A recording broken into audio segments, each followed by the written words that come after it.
Merci de rester fidèle à la télé du peuple. Téléspectatrices, téléspectateurs, bienvenue à suivre les détails de ce journal.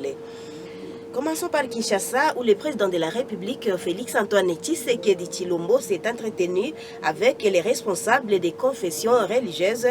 Ces responsables ont promis leur soutien au chef de l'État, Félix-Antoine Tshisekedi Tshilombo, concernant la guerre du M23. Regardez. En réponse à l'agression rwandaise sous couvert du M23, le garant de la nation devra aussi compter sur l'appui des responsables des confessions religieuses. C'est le message que ces serviteurs des dieux ont apporté ce samedi à la Cité de l'Union africaine au président de la République, Félix Tshisekedi, lors de l'audience qu'il leur a accordée. Conduit auprès du chef de l'État par la servante des dieux, Adel Kaïnda, ministre d'État, ministre du portefeuille, ces hommes d'église se présentent comme des sentinelles de la République. Nous sommes venus voir le chef de l'État pour dire que quand notre pays a été agressé par le Rwandais à la tête M. Paul Kagame et que les hommes de Dieu que vous avez vus, nous étions à genoux. C'était des sentinelles de la République pour prier pour que notre pays soit réellement un État où nous ne pourrions pas être agressés. Et tous les hommes de Dieu que vous avez vus et les femmes de Dieu, nous sommes convaincus que le président de la République, c'est lui le Josué de la RDC, c'est avec lui que ce pays sera réellement indépendant. Pour la cause du pays et l'intérêt général, les confessions religieuses regardent désormais ensemble dans la même direction. Les hommes de Dieu peuvent avoir des petits différends entre eux, mais cela ne veut pas dire qu'on s'entre-déchire en même temps. On peut avoir des divergences sur certains points de vue, nous restons congolais. Et nous regardons tous à la même direction. Nous savons juger les valeurs et le chef de l'État est une valeur. Monsieur Félix-Antoine Tshisekedi Tshilombo est une valeur que tous nous défendons unanimement, tous les hommes de Dieu, malgré nos petites divergences d'ordre dogme et doctrinal, d'ordre parfois administratif et les petites choses, mais nous restons tous convergents dans un même sens. Cette rencontre, rappelons-le, fait suite à une série de jeûnes et prières organisées dernièrement à Kinshasa par les confessions religieuses pour soutenir la RDC contre l'agression dont elle est victime dans sa partie orientale. Pendant ces temps, le président du Sénat, l'honorable Modeste Bahati Lukwebo, a présidé le dimanche 12 novembre la plénière préparatoire du congrès du mardi 14 novembre pour le vote de la prorogation de l'état de siège. Suivez les détails. Le Sénat vient de voter en seconde lecture le projet de loi portant prorogation d'état de siège sur une partie du territoire national. Dans la présentation de l'économie de ce texte de loi devant les élus des élus, le vice-ministre de la Justice, Tadema Mboulao, a mis en exergue les efforts que ne cesse de déployer le chef de l'État et le gouvernement de la République pour amener la paix totale dans la partie est de la République démocratique du Congo. Le représentant du gouvernement a par ailleurs exhorté les sénateurs à voter pour la prorogation de ce régime exceptionnel qui permet au FRDC de poursuivre avec des actions de grande envergure sur terrain dans le but de bouter hors du territoire national les forces négatives, notamment les rebelles de RDF M23 et ADF. Au cours de cette même plénière présidée par Modeste Bahati Lukwebo, autres matières ont également fait l'objet d'un vote.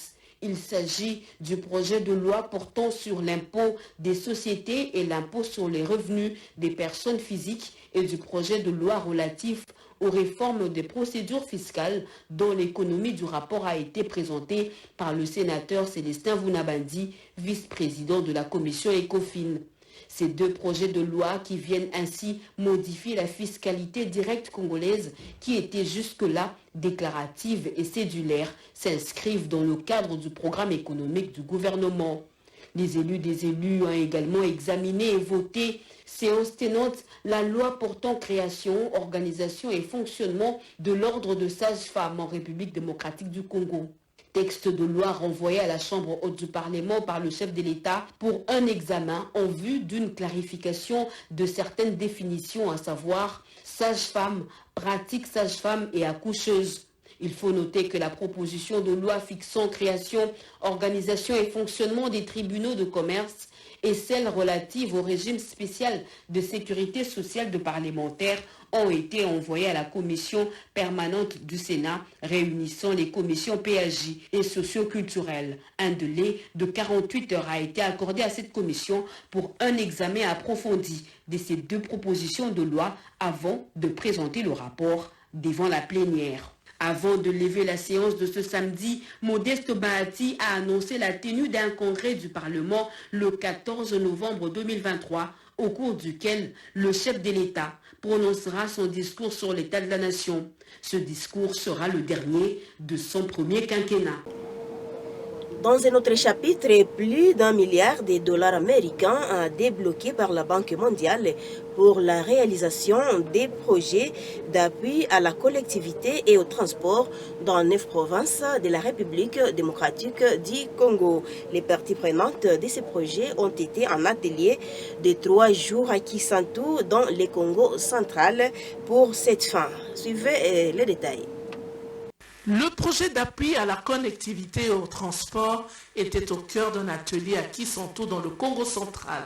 Ce vaste projet du gouvernement a pour objectif de fournir une connectivité résiliente, sûre et durable dans plus ou moins 9 provinces de la RDC.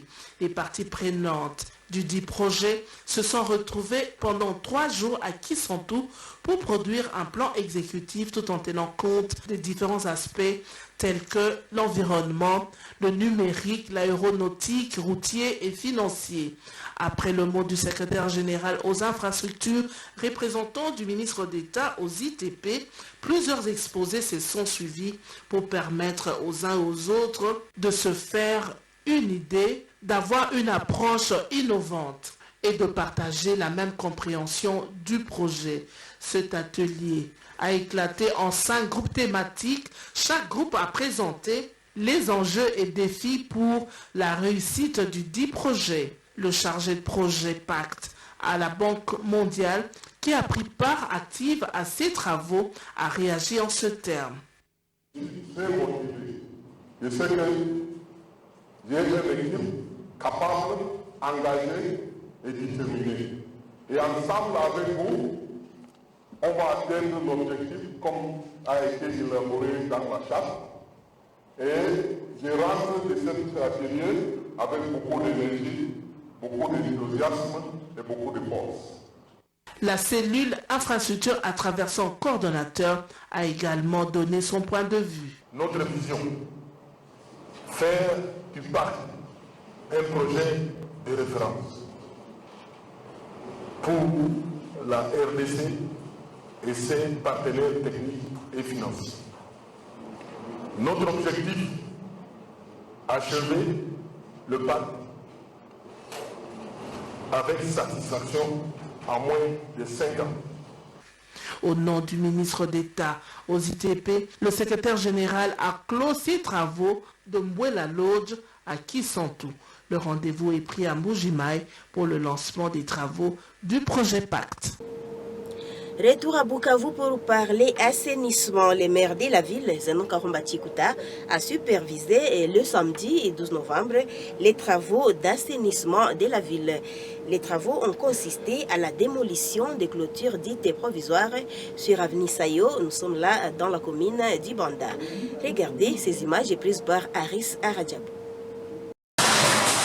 Le maire de Bukavu, Zeno Karumba Tchikuta, a supervisé ce samedi 11 novembre l'opération de démolition de bâtisses et de kiosques sur l'avenue Sayon depuis l'entrée des Férouz en commune d'Ibanda. Sous la pluie, ces travaux ont été exécutés par la machine de l'OVD et des éléments de l'ordre affectés à l'hôtel de ville de Bukavu. L'opération de ce samedi 11 novembre n'a pas été comme celle effectuée les fois dernières. Elle a été question cette fois-ci de démolir le long du tronçon routier les clôtures provisoires érigées par les constructeurs de l'avenue Sayon. Les habitants de cette avenue ont loué la bravoure du maire de la ville. Ils ont précisé que ce genre de clôtures ternissent la belle image du chef-lieu de la province du Sud Kivu. M. Zeno Karumba Tchikuta a indiqué que toute la ville sera concernée par cette opération en vue de l'assainir. Il demande aux habitants dont dont le bâtisse et conteneurs portant des signes de croix, de les démolir et même dans un bref délai.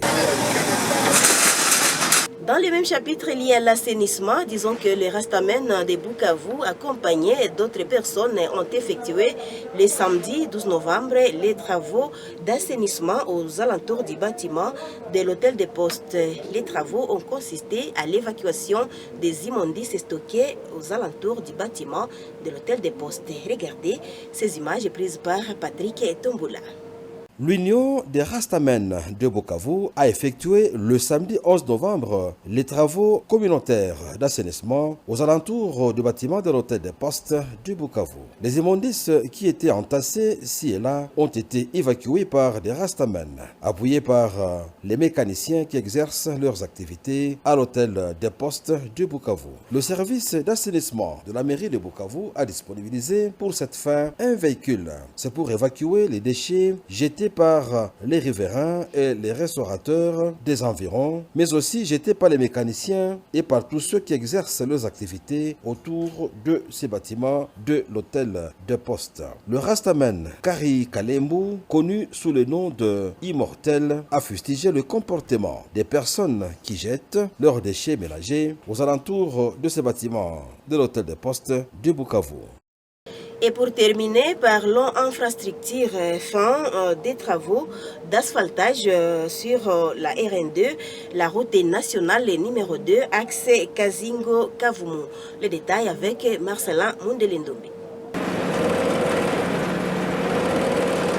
Ce lundi 13 novembre, la société congolaise de construction Sokok a confirmé la fin des travaux d'asphaltage sur le tronçon routier Kazingo-Amsar, long de 8,8 km prévu de Kalengera à Amsar. C'est sur la route Bukavu-Kavumu. La précision du DG de la Sokok, ingénieur Jacques Amani Kassigondo, qui remercie la très distinguée première dame Denise Nyakero, qui a fait le plaidoyer pour la poursuite des travaux arrêtés suite à la rupture du financement depuis l'ouverture du procès de 100 jours. Les populations du Sud Kivu et du Nord Kivu remercient le président de la République, Félix Antoine Tshisekedi Tshilombo, pour son engagement et sa détermination, et surtout son implication personnelle pour le financement des travaux de la modernisation des voiries de Bukavu et de Goma malgré la guerre imposée au pays. Sokok annonce aussi que les travaux vont démarrer sur d'autres tronçons routiers concernés dans la ville de Bukavu, notamment l'avenue Muhumba en commune d'Ibanda, où se poursuivent les travaux d'assainissement par la construction des caniveaux. Suivra l'étape des avenues du lac 1 et du lac 2, ainsi que la boucle de la Botte dans la commune d'Ibanda, a précisé l'ingénieur Jacques Amani Kassigondo, DG de la Sokok. Oui, ici nous sommes en train de poser la couche d'enrobé sur les 450 mètres qui restaient. C'est dans le cadre toujours du programme de 100 jours du chef de l'État, comme vous le savez. Nous sommes en train de finaliser ces taxes ici, la RND, les tâches que nous avions. Nous sommes en train de mettre la dernière couche.